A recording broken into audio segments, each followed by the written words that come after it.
What happens in that time frame is that the bacteria gets transmitted from the tick into the human and starts going everywhere. It infects the lining of the blood vessels. So you can imagine we are full of blood vessels, and that's where the bacteria starts to infect. Quebec health officials have reported the first case of a tick-borne bacterial disease common in the United States. The disease, known as Rocky Mountain spotted fever, was first reported in the Eastern Townships east of Montreal. Rocky Mountain spotted fever is the most common and the most dangerous tick-borne infection in North America. Infectious disease specialist Dr. Donald Vinh clarifies that this is not a new disease, as the name was coined after being identified in the Rocky Mountain valleys of Idaho and Montana in the late 1890s. He says what's concerning with the most recent case is questioning how often do we anticipate seeing it again. It is an infection that can be quite problematic because at the beginning,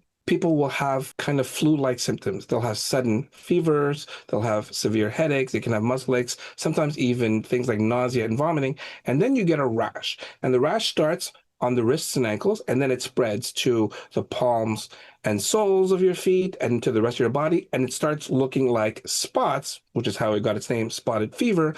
But the problem is this is not a skin infection. The Ministry of Health and Social Services said they are aware of the situation and are closely monitoring it for further details on the presence of the disease in Quebec. Dr. Vinh warns what people are seeing on the skin is just the tip of the iceberg, because that infection spreads to the organs very quickly, affecting the brain, the liver, and even the heart. Without antibiotic treatment, the death rate is around 20 to 30%. It's caused by a special kind of bacteria called rickettsia, and that bacteria spreads to people through the infected ticks, where the transmission can happen very quickly. So an infected tick can bite a human and only needs to bite or feed for about 4 to 6 hours. If you go outdoors, Dr. Vinh advises Montrealers and travelers to wear long-sleeve clothing, high socks, insect repellents, followed by a tick check. We have to be therefore vigilant about the fact that these ticks and mosquitoes may carry